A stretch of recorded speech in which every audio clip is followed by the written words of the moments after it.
Avec le clou précise, les composants rotatifs sont à l'intérieur, ce qui permet d'écarter le clou. C'est pareil avec le feedbone, mais il y a un champ et un ancrage en profondeur. Ici, seule la composante rotative est à l'intérieur et le champ magnétique vient de l'extérieur. Donc on a déplacé ça. Ici, il faut faire une distinction très claire. En principe, entre les clous électriques et magnétiques et entre les clous mécaniques, ici, il faut parler de la force dont nous avons besoin pour réaliser l'allongement.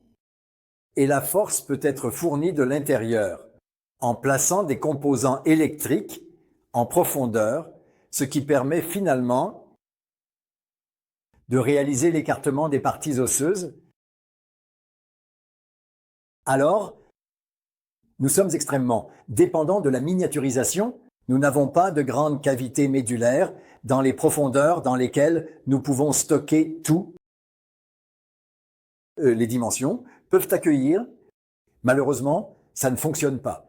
Nous dépendons de cavités médulaires très étroites, donc la marge de manœuvre est très limitée. Quand j'ai des fixateurs externes, je peux en principe installer ce que je veux. Je peux utiliser des fixateurs monolatéraux. Puis-je fixer des télescopes géants unilatéraux qui tentent d'écarter l'os? Je ne peux pas faire ça ici avec les systèmes électriques. Donc, la miniaturisation joue un rôle énorme. Et grâce à la miniaturisation, en lien avec la stabilisation, tu vas sûrement en parler, nous devons gérer utiliser des champs, nous devons garantir la stabilité autant que possible, de sorte que le patient puisse immédiatement mettre tout son poids après l'opération.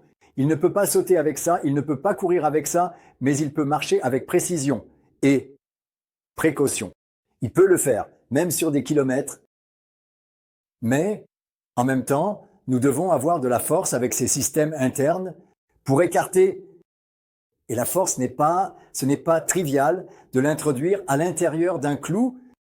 Je fais des économies maintenant, je construis à l'intérieur. Il faut en mettre plus. Je dois amincir la paroi extérieure. Ce n'est encore pas suffisant pour la stabilité. Tu l'as appliqué ici. Si je rends la paroi trop épaisse, mon moteur sera de nouveau si petit en diamètre. Il ne génère pas de couple et il reste immobile. Il n'a pas la force de s'écarter. Et c'est pourquoi, en fin de compte, nous sommes revenus avec humilité à ce groupe de clous. C'était le début de mon aventure avec les clous électriques Fitbone. Contrôle, par téléphone, partout, des requêtes, en Extrême-Orient ou partout ailleurs dans le monde, avec de la télémétrie inverse, avec tout ce qu'on peut imaginer. Cela n'a pas pu se faire jusqu'à aujourd'hui, dans cette miniaturisation. Et c'est pourquoi nous sommes revenus avec humilité. Concernant les clous mécaniques, nous nous sommes à nouveau penchés intensément sur le principe en réalité génial du clou Albizia, qui a été proposé à l'époque par Cramon, un inventeur vraiment génial, également dans de nombreux autres domaines, un Français. Concernant les clous mécaniques, revenons à l'expression de la force. Si je dois générer la force de l'intérieur, je suis limité. Si je génère la force de l'extérieur, laissons de côté l'ISKD. Mais concentrons-nous juste sur cette voie, donc peu importe, sur les Bettsbonen, G-Nail, G-Shinail, Albizia et ainsi de suite. Nous reviendrons plus tard sur les détails. Alors, j'utilise d'énormes leviers pour garantir le mouvement. Vous devez imaginer qu'il y a un clou intégré. Maintenant, je veux faire ce virage ici. Pour obtenir le clou, laisser s'écarter. Comment puis-je faire ça? Simplement, je prends mon tibia. Le tibia est un énorme levier. Il me produit un couple de rotation énorme. Et au niveau du tibia, je déplace ce clou très légèrement. Le clou a à l'intérieur un filetage qui offre une stabilité, ce qui ne peut être atteint par rien d'autre.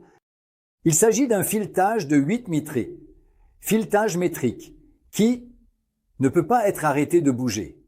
Et ce filetage, je le tourne avec ce mécanisme à cliquer, de manière similaire à ce qu'il y avait déjà avec Albizia.